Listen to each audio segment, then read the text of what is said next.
பெருவில் பெய்து வரும் பெருமழையால் மச்சு பிச்சுவுக்கு செல்லும் வழியில் பல சுற்றுலா பயணிகள் சிக்கி தவிக்கின்றனர். மிக மோசமான வானிலை காரணமாக அந்த வரலாற்று தலத்திற்கு செல்லும் முக்கிய சுற்றுலா பாதை சனிக்கிழமை வரை மூடப்பட்டிருக்கும். கனமழையால் நாடு முழுவதும் நிலச்சரிவுகள் ஏற்பட்டுள்ளன. இங்கே இந்த சாலை முழுமையாக சேதமடைந்துள்ளது. சேற்றுச் சரிவுகளிலும் பாறை சரிவுகளிலும் பல லாரிகள் சிக்கியுள்ளன. இந்த கடலோரச் சாலையின் போக்குவரத்தும் முற்றிலுமாக துண்டிக்கப்பட்டுள்ளது. எல் நினோ காரணமாக கடலின் வெப்பநிலை உயர்ந்துள்ள சூழலில் இந்த பேரிடர் ஏற்பட்டுள்ளது. இதனால் வளிமண்டலத்தின் நிலையற்ற தன்மை மேலும் அதிகரித்து பலத்த காற்றும் மழைத்தூறலும் ஏற்பட்டுள்ளன.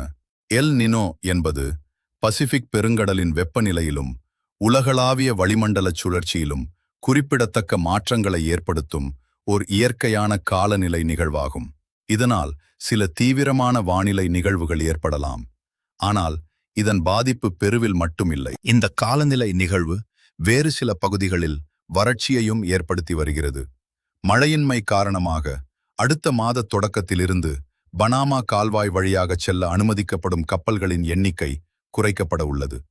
பொதுவாக எல் நினோ 2 முதல் 7 ஆண்டுகளுக்கு ஒருமுறை ஏற்படும்.